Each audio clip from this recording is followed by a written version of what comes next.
Oke, mulai aja ya. Suara saya jelas nggak? Jelas.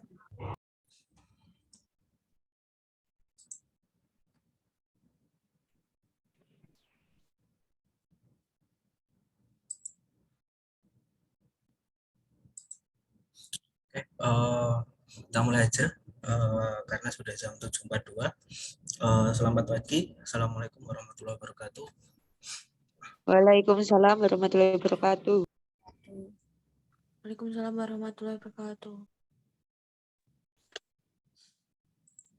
Oke, untuk hari ini maaf ya, untuk perkuliahannya saya majukan ke jam 7.30 atau jam 7.42. Kita mulai ini karena seperti yang saya bilang semalam, hari ini saya ada acara di sekolahan, jadi ada Monef kampus mengajar, jadi jam 9 saya sudah harus ke sana. Makanya kemarin saya tawarkan apakah diganti siang atau pagi, tapi enaknya pagi aja deh. Jadi hari ini masih daring ya. Hari ini daring, nanti minggu depan mungkin ada sebagian yang luring. Jadi minggu terakhir sebelum UTS itu minggu depan atau minggu ke-7 nanti saya usahakan bisa luring untuk sebagian yang belum luring kemarin.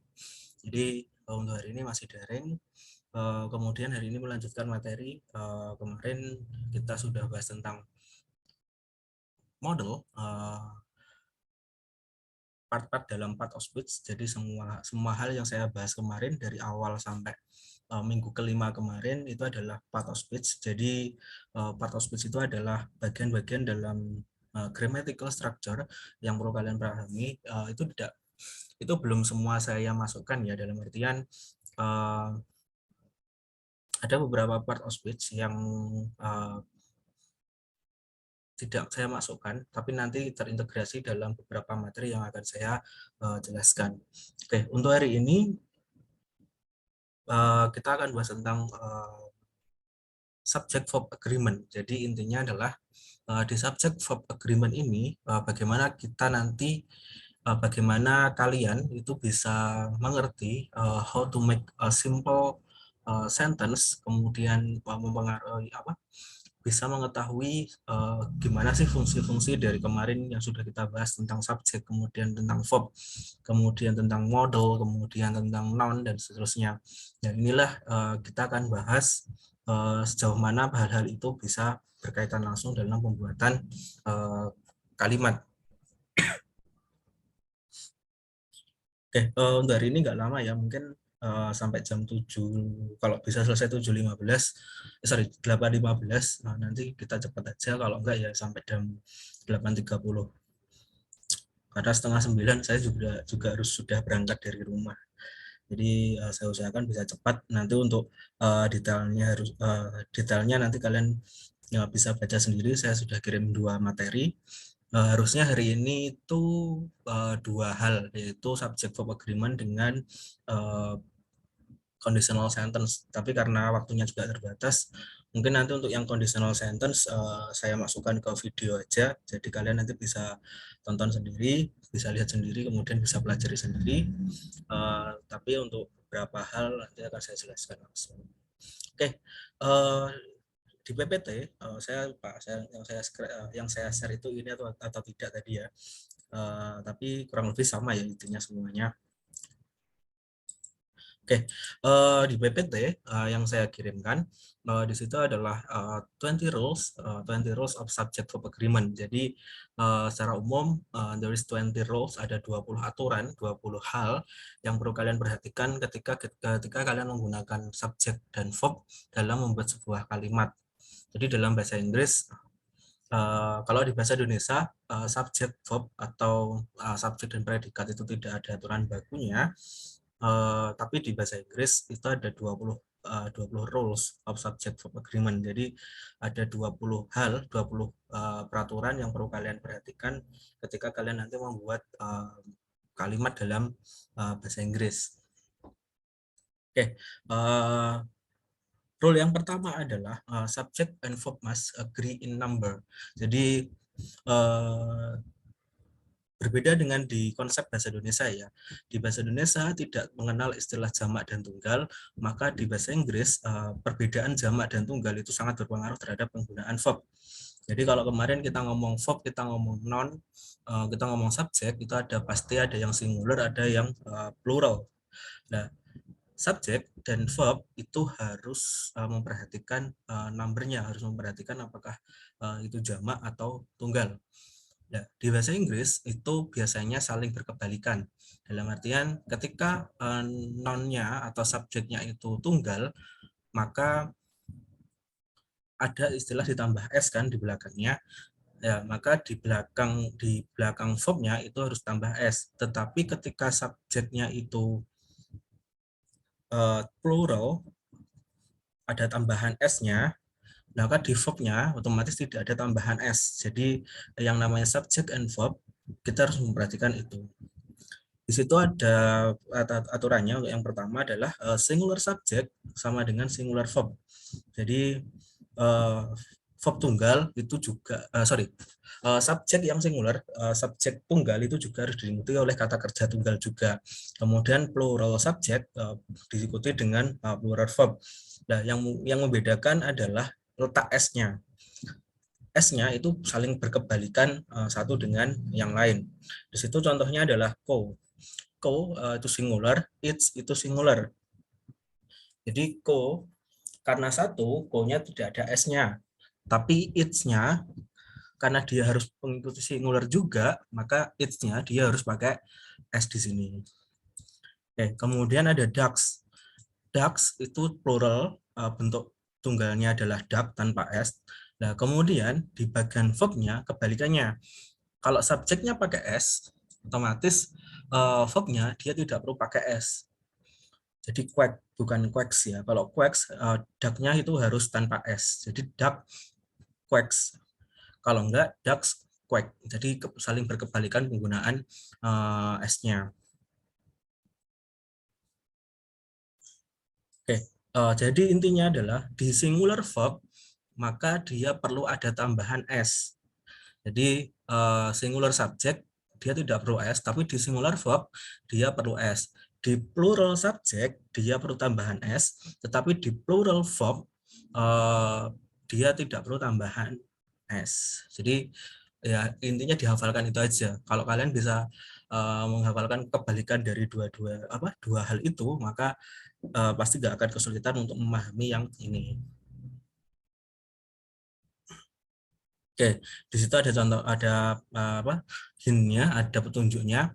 Apakah singular? Kalau iya, maka verb-nya itu ada tambahan s.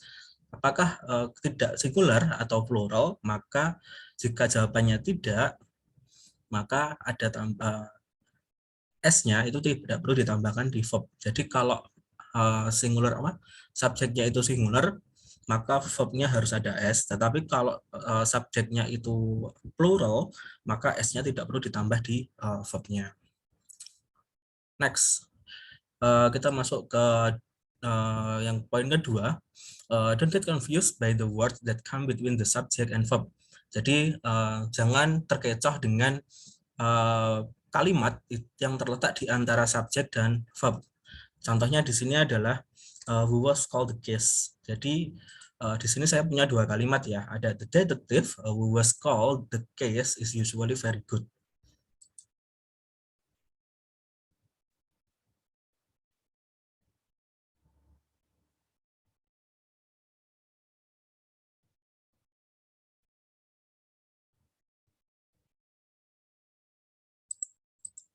Ya, sorry.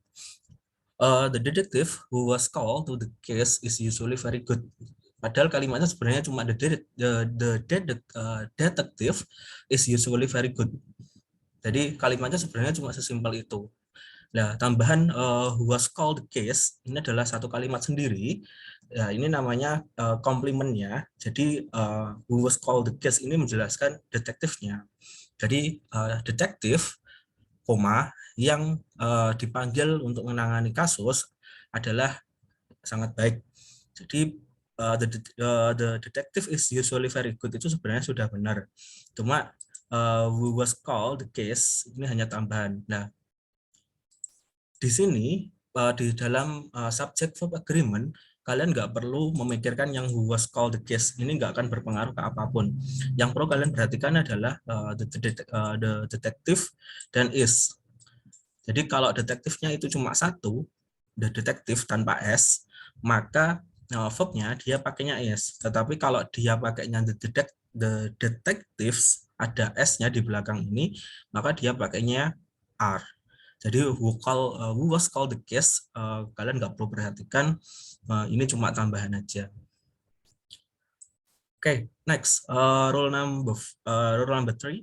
Jadi peraturan yang ketiga adalah prepositional phrases between the subject and verb usually do not affect the agreement. Jadi sama seperti yang di atas, ketika ada tambahan di antara subjek dan verb, maka dia tidak akan berpengaruh kepada penggunaan subject verb agreement-nya. Karena yang dilihat bukan, sekali lagi bukan di antaranya, tapi yang dilihat adalah subjeknya itu sendiri, non-nya itu sendiri. Jadi di sini subjeknya adalah the biker in this race, itu namanya prepositional phrases. Jadi kata apa ya, keterangan tempat intinya, atau keterangan waktu, nanti bisa dilihat juga. Nah, yang jadi perhatian adalah verbnya di sini adalah is, to be, kemudian subjeknya di sini adalah the biker. Jadi the biker kalau tunggal dia tanpa s, maka verbnya di sini adalah is. Tapi ketika the bikersnya pesepedanya banyak, maka dia pakainya are. Jadi the bikers ada s-nya, ada tambahan are-nya. Sekali lagi, in this race, kalau ada kata-kata the biker in this race atau the biker in this city misalnya, in the city-nya nggak perlu kalian perhatikan, itu di kalian kasih tanda silang merah aja biar nggak bingung gitu aja nanti. Oke, kemudian rule number 4, if a sentence start with there or here, the subject will always be placed after the verb.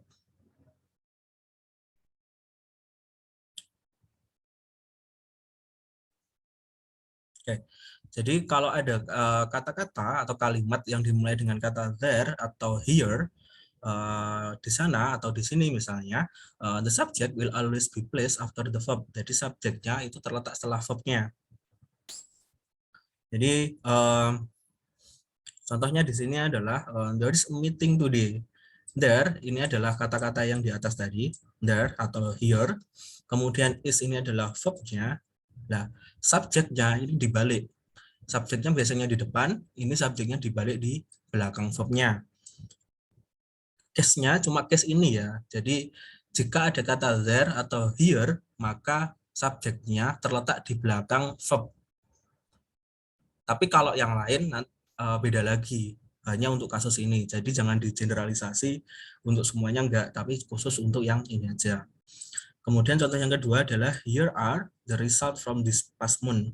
Jadi ini adalah hasil dari bulan lalu. Nah, result noun-nya di sini dia terletak setelah verb-nya. Verb-nya kebetulan yang digunakan di sini adalah to be ya. Jadi bukan verb yang standar itu, tapi verb kebanyakan yang digunakan adalah to be kalau ada kata-kata there and here.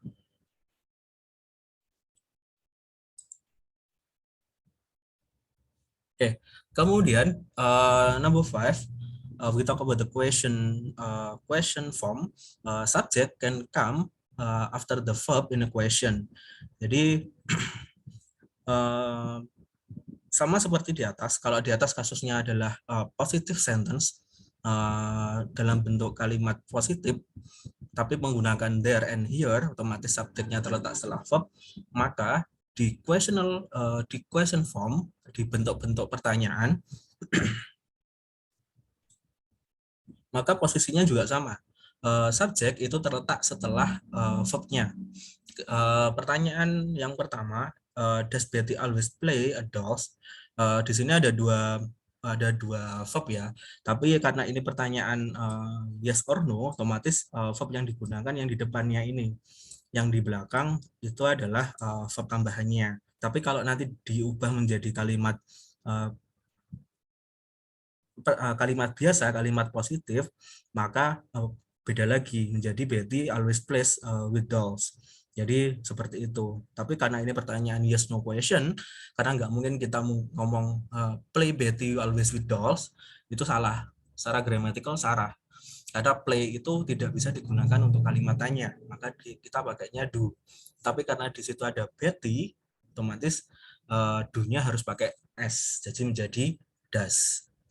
Kemudian pertanyaan yang standar, pertanyaan kedua, 5W, 1H itu, kecuali why ya. Kalau yes no question, kita pakai yang atas. Tapi kalau pertanyaan standar 5W 1H itu, contohnya di sini adalah how, bagaimana, maka how-nya di sini dia bertindak sebagai kata tanya, kemudian are-nya di sini dia bertindak sebagai verb, kemudian Bosco Sticks dia bertindak sebagai subjeknya, dia bertindak sebagai noun-nya. Jadi dibalik.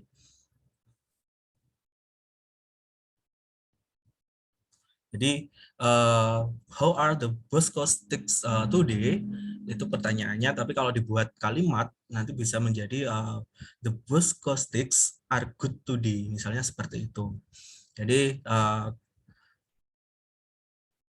konsepnya sama dengan yang poin nomor 4 tadi, cuma yang nomor 4 itu adalah ada tambahan there and here, tapi di sini adalah dalam bentuk pertanyaan. Jadi kalau pertanyaan posisinya sama, yaitu subjek itu terletak setelah verb-nya.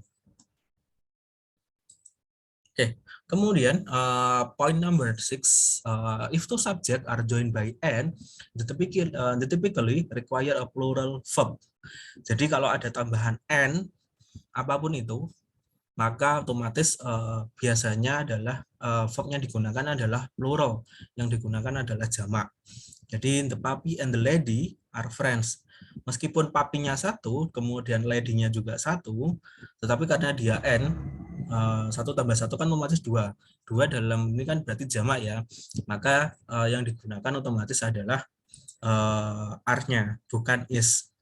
Jadi the puppy and the lady are friends. Sama saja nanti kalau misalnya di sini the puppies and the ladies, ya sama pakai are juga.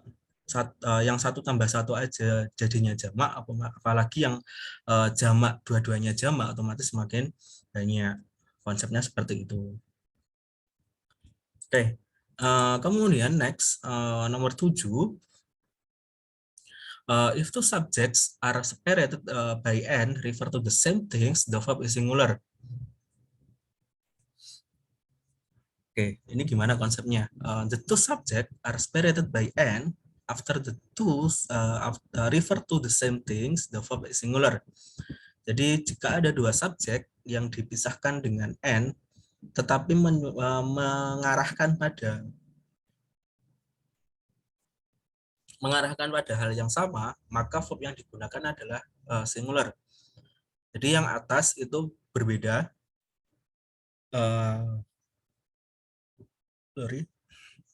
Yang atas itu berbeda konsep. Yang nomor 7 ini juga berbeda konsep penggunaan n-nya.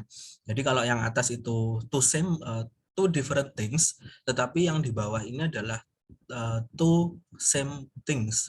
Jadi dua hal yang sama. Contohnya spaghetti and meatballs is my favorite pasta dish. Ya, same thing-nya apa? Same thing-nya adalah spaghetti and meatballs ini adalah sama-sama pasta dish. Maka dia konsepnya hanya satu. Tetapi kalau dia berpisah, bukan kita ngomong pasta dish, misal spaghetti and meatballs are mine misalnya. Jadi spaghetti dan meatball ini punya saya. Spaghetti dan bakso ini misalnya, atau bola daging ini milik saya.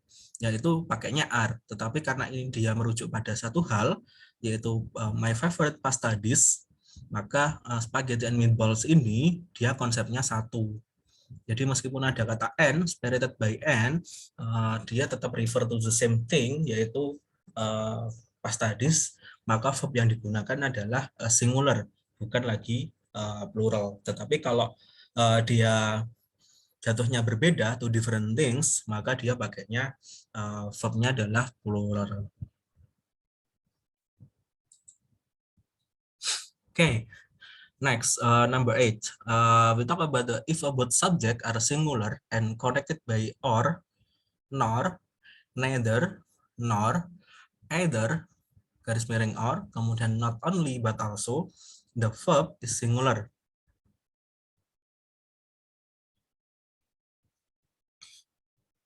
Oke, jadi ini masih enak. Jadi kalau dua-duanya subjeknya itu dua-duanya singular, dihubungkan dengan kata-kata ini, ada kata or, nor, neither, nor, kemudian either or, kemudian not only but also, dan seterusnya. Kata kuncinya di sini adalah the subject are singular ya, dua-duanya singular. Both subject is singular. Contohnya di sini ada Sally and Buba. Sally and Buba is singular.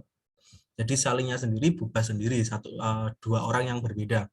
Satu Sally, satu Buba gitu kan. Has stolen the scarecrow.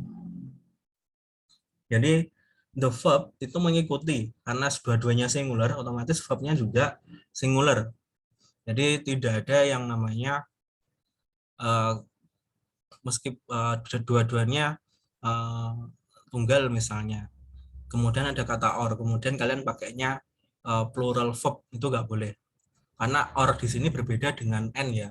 Kalau n itu menggabungkan dua hal, tapi kalau or itu kan membedakan dua hal, memisahkan dua hal yang berbeda. Jadi karena dipisahkan, karena sama-sama tunggal juga, maka verb yang digunakan itu adalah verb tunggal. Tapi kalau n tadi, karena dia menggabungkan dua hal, dari subjek yang singular, dua-duanya singular, menjadi subjek yang plural, maka verbnya dia pakai plural otomatis. Tapi di sini dia di or ini dia menggunakan singular. Nah, ini nanti beda lagi kasusnya jika if both subjects are plural and connected by the word. Jadi kalau yang atas tadi, jika subjeknya itu sama-sama plural, ada Sally dan Buba tadi, maka verbnya dia pakainya singular. Tetapi kalau dua-duanya itu subjek, subjek yang dua-duanya itu plural, di sini ada cookies, ada brownies, bentuk tunggalnya adalah cookie and brownies, brownie. Jadi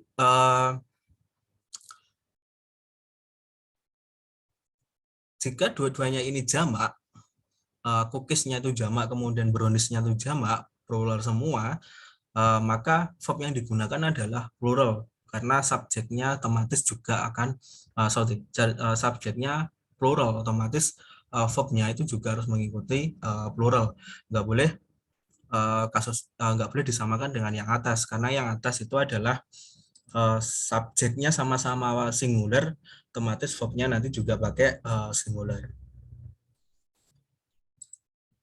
Oke, kemudian nanti beda konsep lagi. Yang atas, yang pertama, ketika dua-duanya singular, maka verbnya pakai singular. Ketika dua-duanya plural atau jamak, maka verb yang digunakan adalah plural, karena meskipun dipisah, salah satunya itu tetap berbentuk jamak, salah satunya tetap berbentuk plural. Nah, yang konsep ketiga, ketika salah satu jamak dan salah satu tunggal, sama-sama dikonekkan, dihubungkan dengan kata or, nor, dan seterusnya tadi, maka yang dilihat adalah subjek yang paling dekat dengan verbnya. Jadi jika ada dua subjek, yang satu singular, yang satu plural, maka yang dilihat adalah subjek yang paling dekat dengan verbnya, yang paling dekat dengan kata kerjanya. Contohnya di sini ada either my sisters or my mom. Di sini kan ada dua, yang satu plural, my sisters, ada banyak saudara perempuannya, atau ibu saya kan cuma satu kan. Nah, yang dilihat adalah yang paling dekat dengan verbnya. Verbnya di sini adalah has-nya di sini ya, has sent. Tapi yang kita pakai yang has-nya aja, karena sent ini nanti mengikuti has. Oke, has-nya ini dia mengikuti apa yang ada di sini. Yang paling dekat dengan dia adalah my mom, bukan my sisters. Beda lagi kalau ini my sister and my mom, berarti kan ada dua. Otomatis dia pakainya bukan has, dia pakainya have. Tapi karena yang dilihat adalah yang paling dekat, karena dia pakai or juga, my sister or my mom has sent me a present. Jadi ketika my sisters jamak, kemudian my mom-nya tunggal, yang terletak yang paling dekat dengan verb-nya adalah yang tunggal, maka verb-nya mengikuti verb-nya mengikuti subjek yang paling dekat. Jadi sama-sama subjeknya, verb-nya mengikuti subjek yang paling dekat, verb-nya berarti juga harus tunggal. Kemudian yang kedua, not only Bob, bukan hanya Bob, tapi juga the Smiths want some hamburgers for supper. Jadi Bob itu tunggal, kemudian the Smiths, keluarga Smiths itu satu keluarga, maka banyak want some hamburger for upper. Jadi sekali lagi yang paling dekat dengan verb-nya ya, verb-nya di sini adalah want.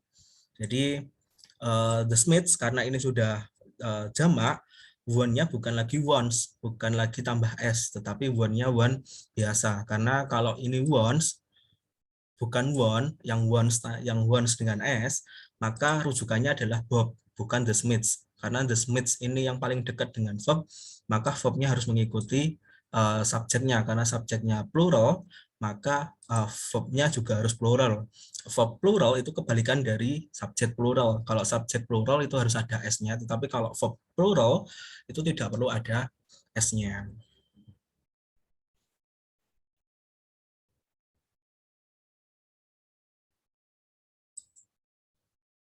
Okay, next we move to rule number 11. Units of measurement usually use a singular verb. Jadi unit of measurement unit dalam pengukuran apapun itu pasti ukurannya nanti adalah singular verb-nya. Jadi 6 gallons of paint was used on the house. Kemudian ada $5 is too much for a cup of coffee. Jadi di sini ada 6 gallons, measurement-nya adalah di sini, di gallons-nya.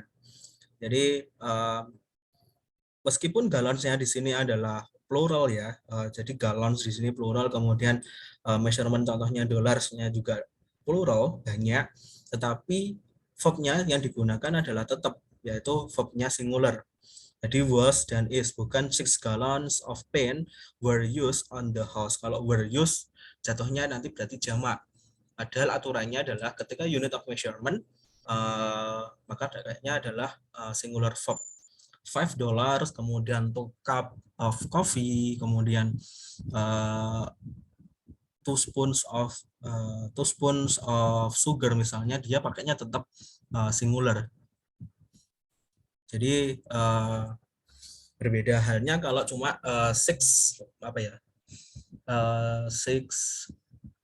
books, kemudian ada 5 pens dan seterusnya. Kalau 5 pens, maka dia pakainya verbnya plural, tapi kalau kan dia tidak ada measurement-nya, tidak ada alat ukurnya.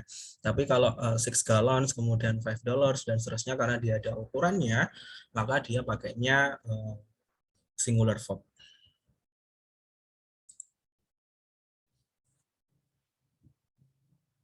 Oke, kemudian ada collective noun, usually take a singular verb. Collective noun itu adalah kata benda yang sifatnya kolektif, sifatnya mengumpulkan jadi satu. Contohnya the heart is standing, kemudian the class itu collective noun. Jadi kalau kita ngomong individunya adalah students, student. Tapi kalau kita ngomong satu unitnya itu adalah class.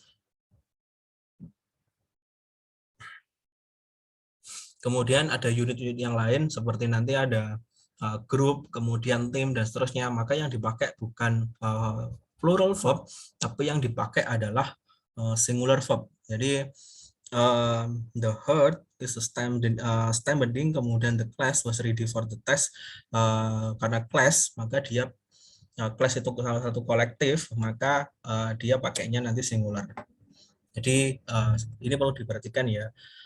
Jadi kalau hanya satu mengarah ke satu member saja, maka dilihat membernya tunggal atau jamak, karena itu nanti berpengaruh di verb-nya.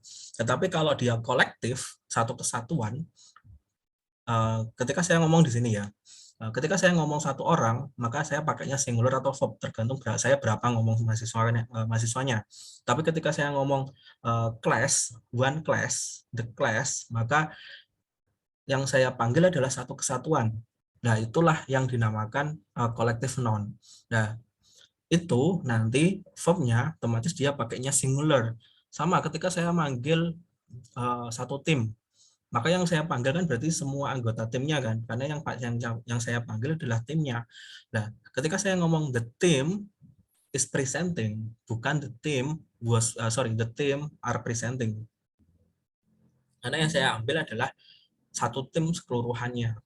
Jadi bukan kecuali beda lagi kalau kelasnya ada banyak, the classes, karena kelasnya yang diambil banyak, maka kalau the classes otomatis jawab juga pakainya were atau are. Tetapi karena the class itu asumsinya adalah yang dipanggil satu kelas meskipun isinya ada 50, karena saya ngomongnya cuma the class aja, satu kelas saja, maka dia pakainya singular verb, bukan plural verbnya.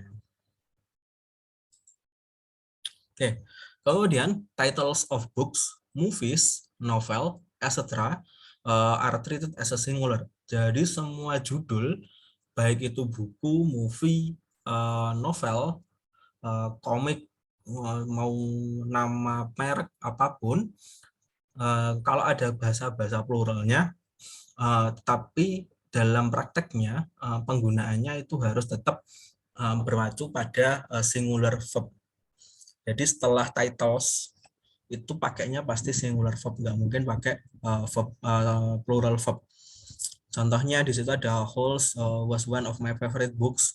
I want to see the movie. Kemudian misal Harry Potter was the famous novel misalnya. Jadi bukan Harry Potter Harry Potter were, kemudian apapun itu. Jadi nama-nama buku, nama-nama movie, novel, etc. Jadi semua hal berkaitan dengan title, berkaitan dengan judul, itu pakainya singular verb, treated as a singular. Jadi mau itu judulnya banyak, treatnya sebagai singular.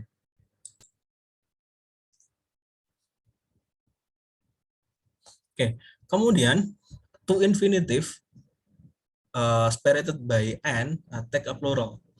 To run and to read are my two favorite free time activities. Jadi kalau kita ngomong verb kemarin, verb itu ada verb infinitive, ada verb to infinitive. Nah, to infinitive itu adalah bukan to pakai w ya, yang to biasa, to infinitive, to infinitive. Jadi to infinitive itu adalah kata kerja yang kalau kalian lihat di depannya ada kata to run, to read, to drink, dan seterusnya, maka itu namanya to infinitive. Nah, ada juga nanti ada namanya infinitive, verb infinitive. Nah, verb infinitive itu adalah yang ininya, yang run, yang read, kemudian yang write, kemudian yang drink, yang sleep, dan seterusnya, tanpa to di depannya. Nah, di sini ketika ada to infinitive, to di sini berarti dua ya, dua kata kerja dasar, to infinitive separated by n take a plural, karena verb itu bisa digunakan sebagai subjek ketika dia ada tambahan kata to seperti to run and to read, atau dia berubah menjadi gerund, tambahan verb ing. Jadi verb itu bisa berlaku sebagai subjek ketika dia ada kata to-nya di depannya, ada kalau enggak berubah menjadi gerund. Ya, di sini ada dua verb infinitive yang disparated, yang dipisahkan dengan n, maka otomatis dia kembali lagi ke aturan yang paling awal tadi. Ketika ada kata n, maka semuanya dianggap plural. Kecuali we talk about the same things, tetapi ini ketika ini berbicara dengan dua hal yang berbeda, maka dia pakainya plural. Tetapi kalau we talk about the same things, we use singular verb. Oke, speedrun ya hari ini. Sorry kalau agak cepat. Karena sudah jam 8.17.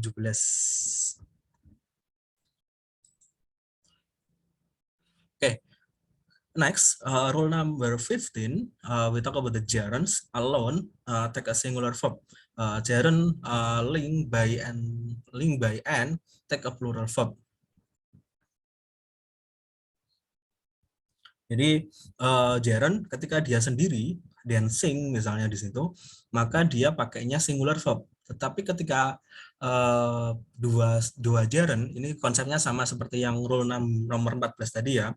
Kalau nomor 14 tadi, verbnya itu harus ada kata to, to run, to read, maka di sini yang nomor 15 yang dipakai adalah gerund. Jadi dance karena dia harus berperan sebagai subjek, maka dia harus berubah menjadi gerund. Dancing is not something everyone can do as well as I can. Jadi dancing karena dia cuma sendiri, maka is not pakainya is bukan are. Tetapi kalau nanti ditambah misalnya dancing and singing are not something everyone can do as well as I can. Jadi menari dan bernyanyi adalah hal yang tidak semua orang bisa melakukan sebaik yang saya lakukan. Tapi karena cuma dia ngomong dancing, maka dia pakainya is, pakai singular verb. Tapi kalau dancing and singing, maka dia pakainya nanti plural verb, pakainya are. Kalau lampau atau past berarti dancing was not something, kemudian atau enggak dancing and singing were not something everyone can do. Jadi bisa seperti itu.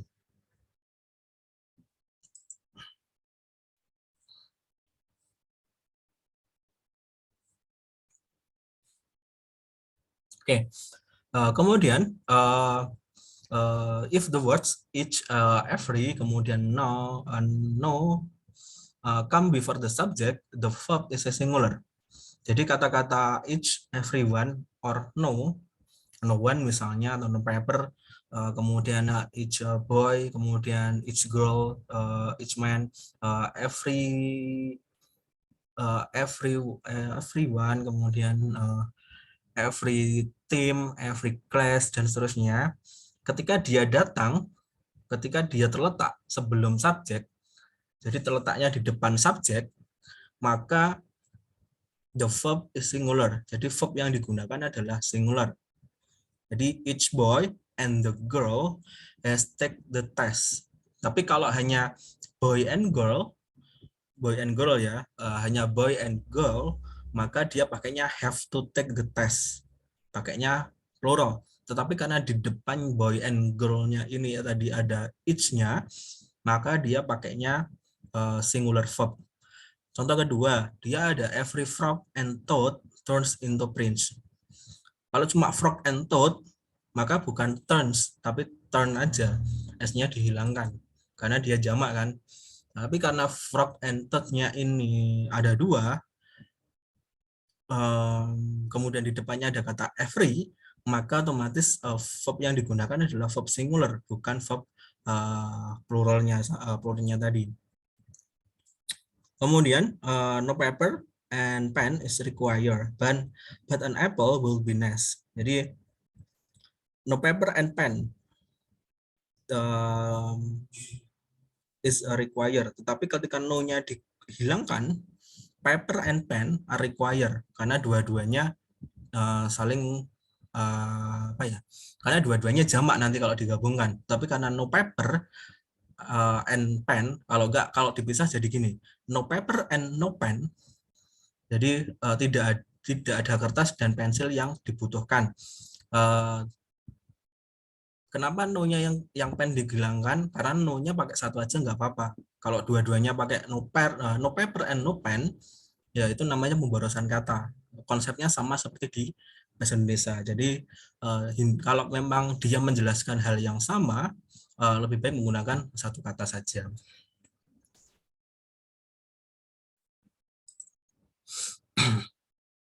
Oke, kemudian most indefinite pronouns take a singular verb.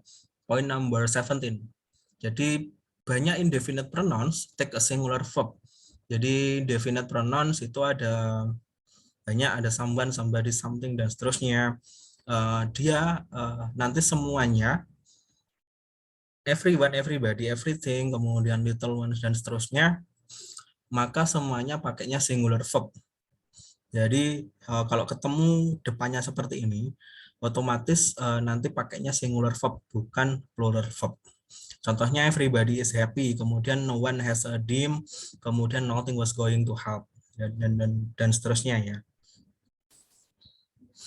Oke, kemudian number 18, both, few, many, others, and several take a plural verb. Jadi both, you and me, kemudian both, David and Bill misalnya, dia pakainya plural verb. Several need to finish the race. Kemudian a few have a right answer. Jadi karena di sini dia jatuhnya plural, maka verbnya juga plural. Ingat, verb plural itu tidak perlu s di belakangnya, tetapi singular verb dia perlu s setelah di belakangnya. Okay, next, number 19, when the subject is all, any, more, most, no one, atau none, or some, this is the only time you must look at the subject of the propositional phrase to determine whether it is singular or plural. Jadi, kalau yang atas tadi, propositional phrase-nya tidak perlu diperhatikan, tetapi ketika ada kata-kata all, any, sampai ada some ini, maka only the time, jadi hanya pada kasus inilah kalian harus melihat prepositional phrase-nya. Nah, di sini ada kata all, ini yang tadi dijelaskan, kemudian of the chickens. Nah, of the chickens ini adalah prepositional phrase-nya atau frase atau kata tambahannya. Jadi ini yang perlu diperhatikan, object of the prepositional phrase. Jadi di sini all of the chicken, all-nya nggak akan berpengaruh. Yang berpengaruh adalah of the chickens-nya. Kalau di sini cuma of the chicken, maka dia pakainya has. Tapi karena di sini pakainya of the chickens, ada s-nya, maka dia pakainya have. Jadi all of the chickens have a laid eggs. Kemudian yang kedua, some of the milk. Nah, ini beda lagi ya. Meskipun sama-sama some, di sini tidak diperhatikan ya. All and some-nya di sini hanya sebagai acuan. Kita lihat yang di belakangnya. Yang pertama adalah of the chickens, ada s-nya, otomatis verb-nya itu plural. Maka di some of the milk has pill. Jadi di milk, karena milk-nya di sini tidak ada s-nya, hanya milk, bukan milks, hanya milk ya, tanpa s, maka otomatis verb-nya dia harus singular juga. Jadi karena object of the prepositional phrase-nya itu singular, maka verb yang digunakan juga harus singular. Jadi kalau yang di atas tadi prepositional phrase-nya tidak berpengaruh, tapi untuk kasus ini yang ada kata all, any, more, most, none, or some, di kasus ini kalian harus melihat Kalian harus melihat proporsionalnya. Kalau proporsionalnya itu plural, maka otomatis verb-nya itu juga harus plural. Tetapi kalau proporsionalnya itu singular, otomatis verb-nya juga singular. Oke, the last row, sekali lagi ingat ya, only the subject affect the verb. Jadi hanya subjek yang mempengaruhi verb, tidak ada yang lain. kita nggak ngomong tenses ya, kalau tenses beda lagi. Karena kalau tenses itu semua hal berpengaruh. Tetapi kalau di subject verb agreement, di simple subject verb agreement, the final rule-nya, remember, only the subject, hanya subjeknya yang mempengaruhi verb-nya. Jadi kalau subjeknya itu singular, otomatis nanti verb-nya juga singular. Tetapi kalau subjeknya itu plural, maka otomatis nanti verb-nya juga plural. Oke, ini yang paling lengkap ya. Ada 20 rules. Sisanya yang paling simpel-simpel untuk penjelasannya. Oke, that's all.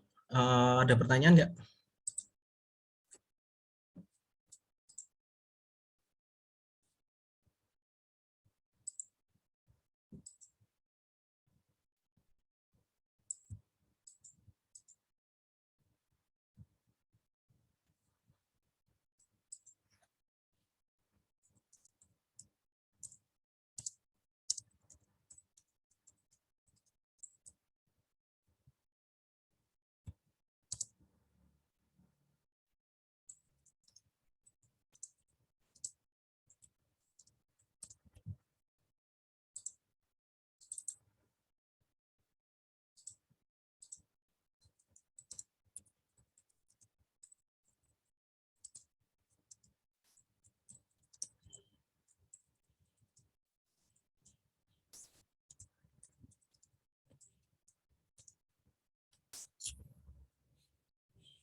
Gimana? Ada pertanyaan? Maaf Pak, untuk UTS-nya itu mulai kapan ya? UTS harusnya ini minggu berapa? Ini minggu ketiga ya? Minggu kedua ya? UTS-nya harusnya tanggal 25. Kemungkinan nanti karena minggu depan itu pertemuan ke-7, saya nggak tahu tanggal 25 itu nanti gimana ceritanya, karena liburnya kan 29, apa, cuti bersamanya itu 29 kalau berdasarkan surat edaran dari kementerian. Tapi apakah nanti tanggal 25 ada kebijakan khusus dari kampus apa enggak tahu. Kemungkinan kalau enggak 25 ya kalian nanti UTS-nya mundur setelah lebaran. Jadi mungkin itu. Saya juga belum dapat kabar sih. Cuma minggu depan itu yang jelas minggu ke-7. Tetapi kalau saya nanti mungkin kalau bisa selesai cepat, kalau bisa UTS cepat ya nggak masalah gitu loh. Jadi kalian di saya bisa langsung free nanti biar kalian persiapan UTS yang mata kuliah lain itu aja. Oke, ada pertanyaan lain nggak?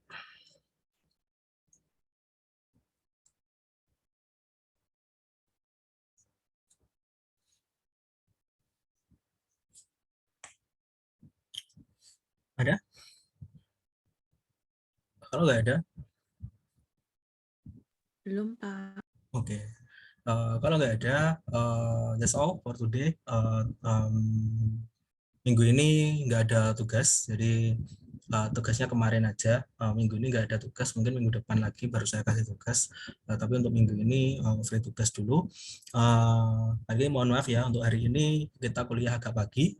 Harusnya jam 9, saya majukan jam 7.30 karena saya juga ada kegiatan lain. Hari ini pas ya 8.30, 45 menit lah kita kuliah. Kita ketemu lagi minggu depan. Mungkin minggu depan ada yang luring, kemudian ada yang daring. Nanti seperti biasa tinggal diatur aja bagaimana. Minggu depan kita akan bahas tentang, kalau bisa 3 materi ya. Ada ada conditional sentence, kemudian reported speech, kemudian ada direct indirect. Jadi nanti kalau bisa 3 ya 3, kalau nggak bisa ya udah nggak apa-apa. Oke, mungkin itu dulu untuk hari ini. Seperti biasa, materi ada di Alma. Record nanti kalau ada yang ketinggalan nanti bisa dilihat di YouTube. Sepanjang saya upload. Untuk yang kemarin, sorry hari Minggu baru saya upload karena masih ada banyak kegiatan juga. Jadi mungkin nanti hari ini secepatnya bisa saya upload setelah acara. Oke, that's all for today. Thank you for your coming. See you next week with with the last material from me, and after the midterm test, this is part of you to perform your English. See you next week. Assalamualaikum warahmatullahi wabarakatuh. Waalaikumsalam. Waalaikumsalam warahmatullahi wabarakatuh. Terima kasih, Pak. Sama-sama.